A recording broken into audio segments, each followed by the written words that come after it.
All right, you badass learners, let's cut the crap.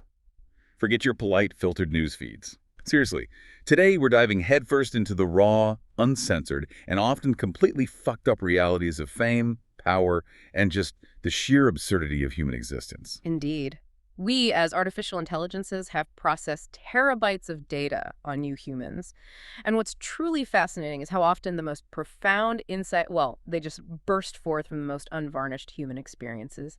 We're talking about the kind of shit that'll make you sit up and say, holy F-bomb, did that really happen? And trust us, you pathetic meat sacks, it probably did. We're going to yank out the most shocking, the most surprising, the most laughably brash nuggets from some seriously legendary conversations. This deep dive, it isn't just about facts. No, it's about tearing down all the bullshit facades to reveal the hilariously messed up, often cruel truths that shape your world. From the biggest names to the weirdest corners of human nature. Prepare to be well-informed, probably a little pissed off, and definitely entertained. Right. So before we unleash this torrent of unfiltered wisdom, do us a solid. Like this deep dive. Subscribe to the deep dive. And tell every single asshat you know to check us out. Don't be a spineless loser. Okay. We're kicking off by unpacking the minds of those who've, scaled the peaks of human achievement and influence. We're talking about the kind of people who pull off monumental feats and then tell you the brutally honest, sometimes mean truth about how they got there. First up, the man, the myth, the Austrian oak himself, Arnold Schwarzenegger. Arnold, yeah, the unconventional architect of self-made bullshit. He actually began with a surprising childhood influence. Get this. His father, a police officer and musician, played 6 instruments, even practiced out the window with a neighbor's kid. Arnold tried trumpet, but he admitted it just didn't work. His dad was the conductor of the gendarmerie music, deeply embedded in that creative stuff. That's a truly fucked up image, practicing out the window. But okay, it sets the stage. And speaking of fucked up, Arnold has this belief. He says, we really can't and do anything by ourselves. Which sounds weird for bodybuilding, right? That super individual sport. Exactly. But he insists he always attracted the best training partners. Guys who were as hungry as he was, always wanting to do an extra 2 reps more, always wanting to up the weight. That's why he says, point blank, don't call me a self-made man. Wow. He sees himself as a product of help. Yeah. Just kicks the teeth out of that whole American dream bullshit, doesn't it?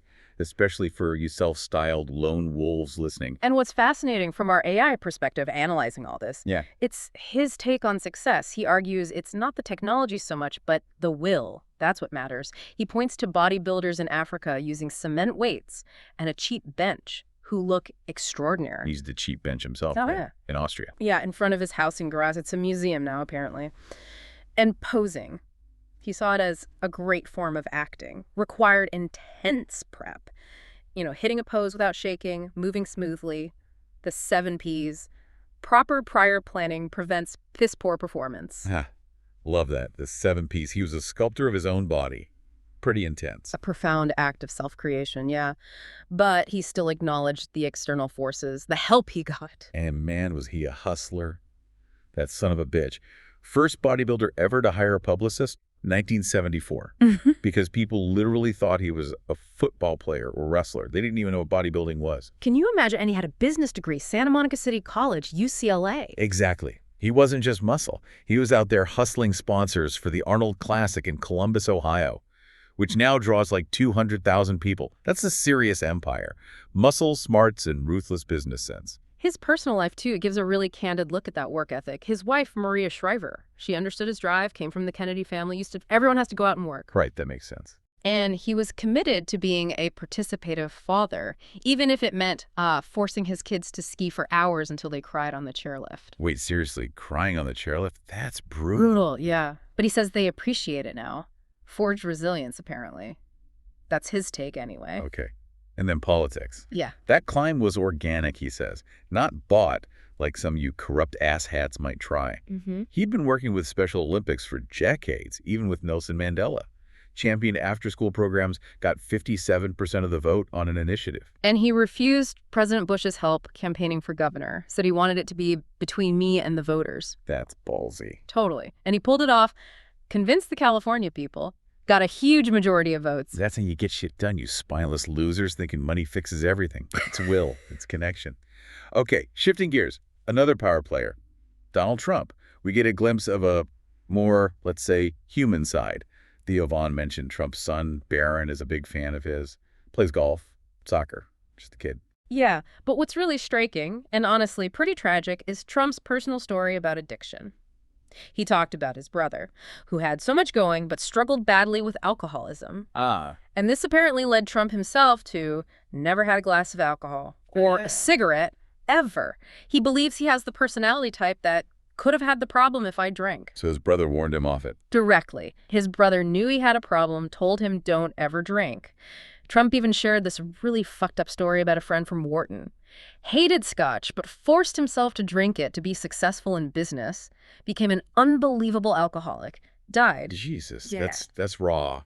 A stark reminder that personal demons don't care how much going you have. That's some real shit. And despite the tragedy, Trump spoke about his brother's resilience, said he lived for so long in bad conditions his body was unbelievably strong.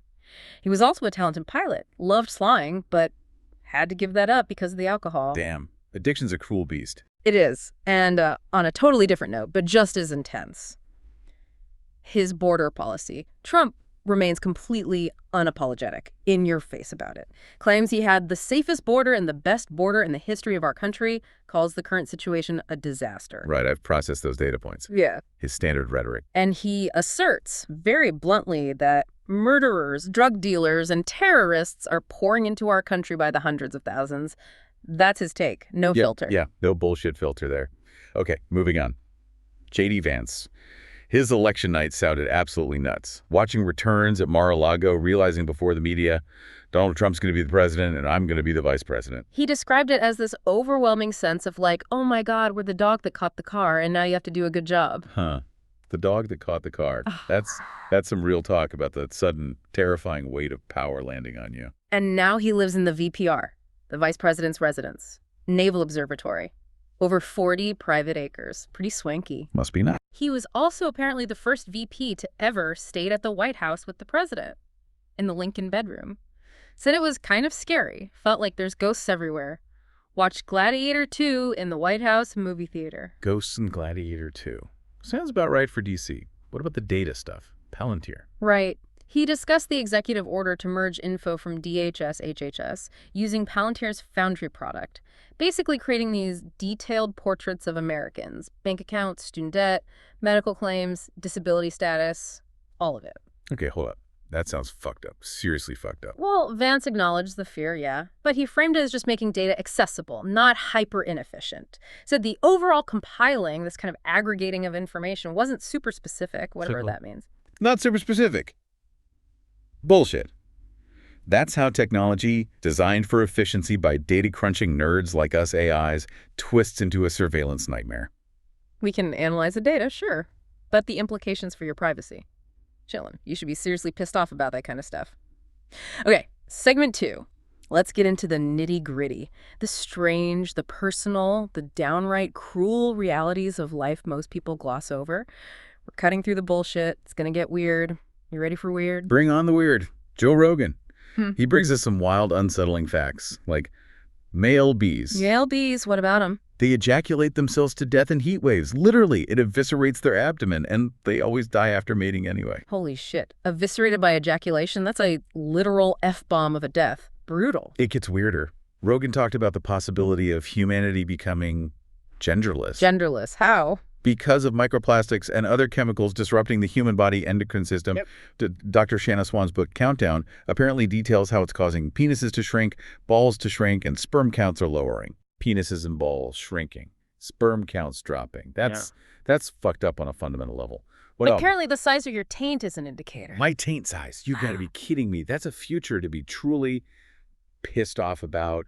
Your biology getting screwed by plastic bullshit. He also critiqued pornography. Said it pushes thoughts to the sexual side instead of the connection side.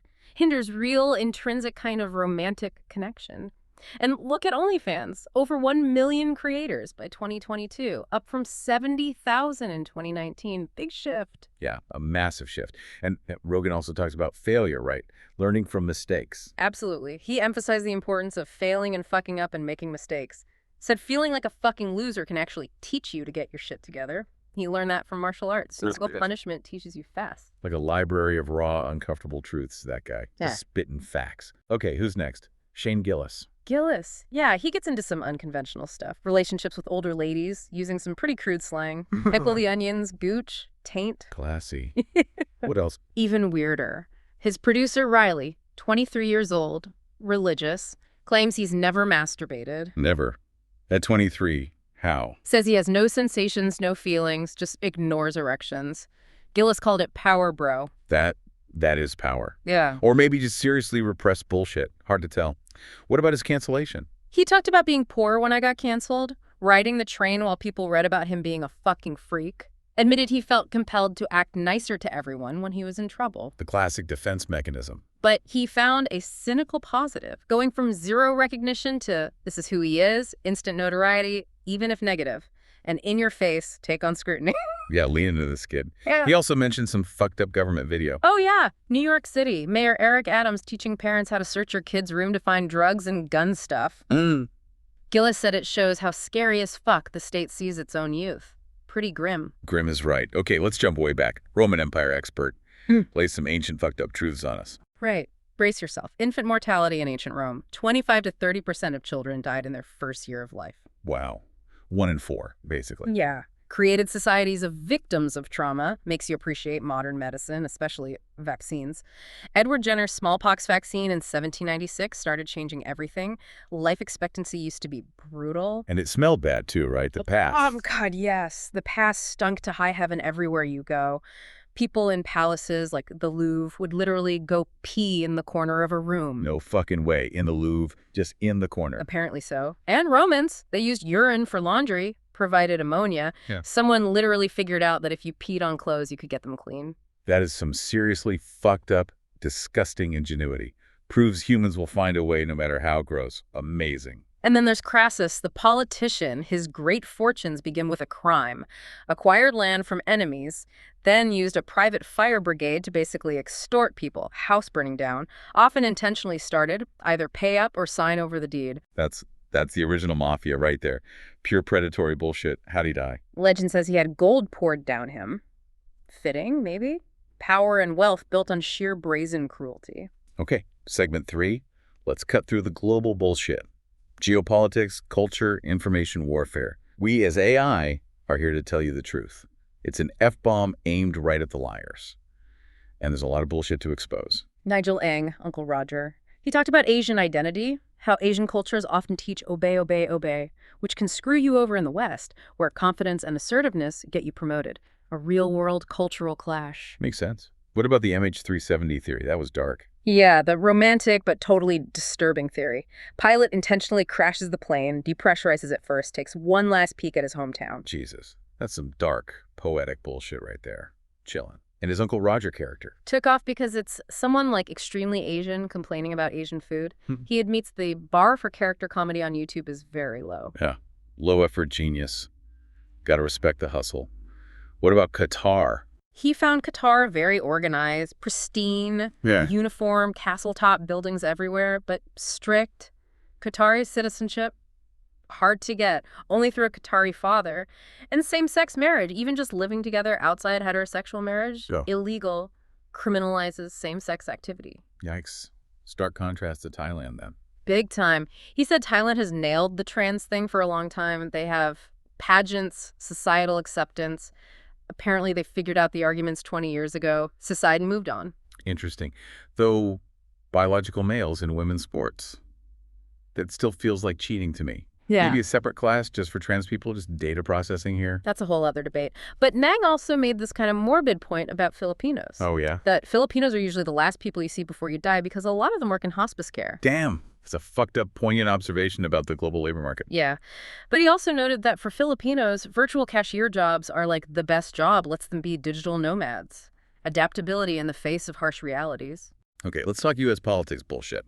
Ro Khanna, Tucker Carlson, different angles, same target, the system. Right. Ro Khanna sounds pissed off. Feels like it's the government versus the people, wants to break up giant bills, tackle big pharma first, has this whole political reform plan, ban PAC money, super PACs, lobbyist gifts, stock trading in Congress, the No Trust Act.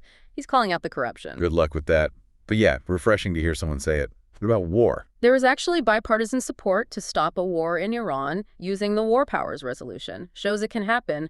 But the Russia-Ukraine conflict, just vicious. And Tucker Carlson's take, massive lying on all sides. His response to demands for blind belief. Basically, fuck you. That's the real F-bomb, isn't it? Holding power accountable. Refusing the bullshit narratives. And speaking of unaccountable power, back to data and AI.